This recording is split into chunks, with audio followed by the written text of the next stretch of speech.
The Yalta Conference was a meeting between Franklin Roosevelt, Winston Churchill, and Joseph Stalin on February 4th through 11th, 1945. The meeting was mainly intended to consider how to revive the nations of war defeated Europe. Yalta was the second of three major wartime conferences among the Big Three. The Potsdam Conference was held in July 1945 between Joseph Stalin, Winston Churchill, Harry Truman, and other political leaders. In this meeting, they negotiated terms for the end of World War II. The Soviet satellite states during the Cold War were used to describe the states or nations that were influenced under the pressure of the Soviet Union. The satellite nations included Czechoslovakia, Hungary, Romania, Bulgaria, and East Germany. After Germany's surrender, the Allies divided Germany into different military occupation zones. The United States in the south, Britain in the northwest, France in the southwest, and the Soviet Union in the east.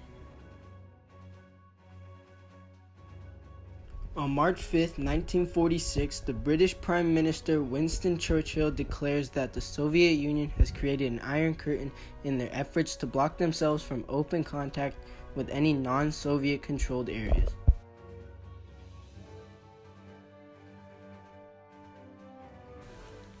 The Berlin blockade was one of the first problems of the Cold War. The Soviet Union blocked the Western Allies' railroads, roads, and canal access to the sections of Berlin under Western control. Truman's doctrine was a geopolitical strategy to stop the expansion of the enemy. During the Cold War, the U.S. and Allies used the Truman Doctrine to prevent the spread of communism. The overall goal of the Marshall Plan was to help rebuild Western European economies after the end of World War II. The U.S. planned to rebuild war-torn regions, remove trade barriers, modernize industry, improve European prosperity, and prevent the spread of communism. Only 4 years after the U.S. dropped 2 atomic bombs on Japan, the Soviet Union announced its own in 1949, much sooner than expected. The Warsaw Pact was a collective defense treaty signed by the Soviet Union and satellite states. It was considered to have been motivated by Soviet desires to maintain control over military forces in Central and Eastern Europe. The Chinese Civil War was fought from 1927 to 1950 because of a difference in thinking between the Chinese Communist Party and the nationalist Kuomintang. The Korean War began on the 25th of June 1950 when North Korea invaded South Korea following a series of clashes along the border. The United Nations, with the United States as the principal force, came to the aid of South Korea. China came to the aid of North Korea, and the Soviet Union also gave some assistance to the North. Dwight W. Eisenhower, along with other world leaders, signed the Southeast Asia Treaty Organization on September 8, 1954. The treaty helped to fight against the spreading of communism.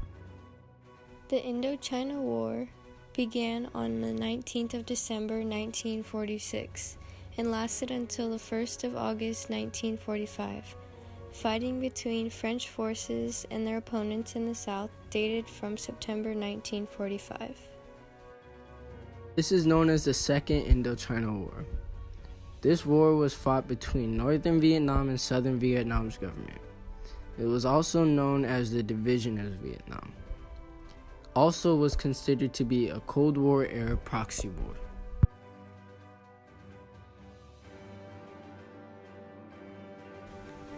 Sputnik 1 was the first artificial Earth satellite.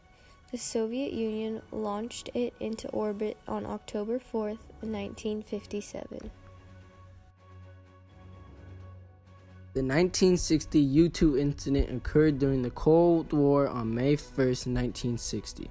The United States U-2 spy plane was shot down while in Soviet airspace. The division between the two Berlins was known as the Berlin Wall. The United States heavily condemned the Berlin Wall and responded by placing troops on the West German side. Their actions were followed by Soviet Union when they placed their troops and tanks on the East German side. Cuban Missile Crisis was a 13-day confrontation between the United States and the Soviet Union concerning American ballistic missile deployment in Italy and Turkey, with consequent Soviet ballistic missile deployment in Cuba. The Bay of Pigs invasion began when the CIA-financed and trained group of Cuban refugees landed in Cuba and attempted to topple the communist government of Fidel Castro. However, the attack was unsuccessful.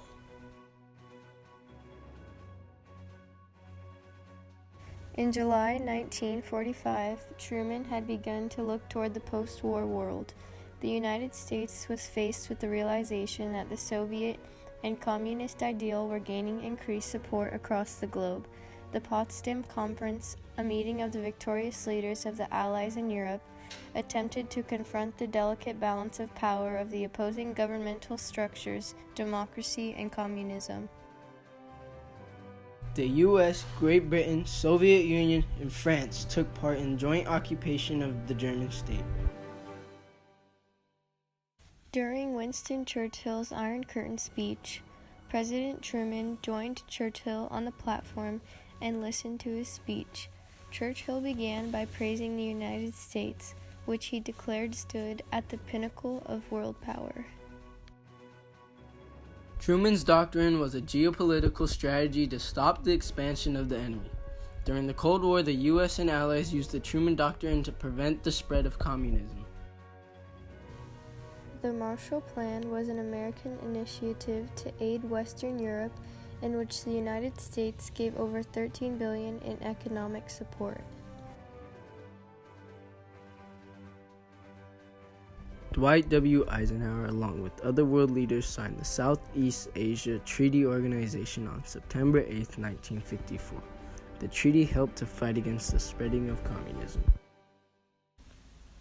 On November 1, 1955, President Eisenhower deployed the Military Assistance Advisory Group to train the Army of the Republic of Vietnam. This marks the official beginning of American involvement in the Vietnam War.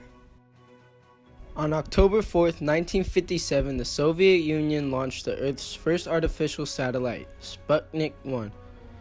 As a result, the launch of Sputnik served to intensify the arms race and raise Cold War tensions. During the 1950s, both the United States and the Soviet Union were working to develop new technology. The divided city of Berlin highlighted the sharp contrast between the communist and capitalist systems, and the freedom of movement between the sectors had resulted in a mass exodus from the eastern side. U.S. President Eisenhower became determined not to give in to Soviet demands. After the U-2 incident crash, President Eisenhower was forced to admit to the Soviets that the U.S. had been flying spy missions over the Soviet territory for several years.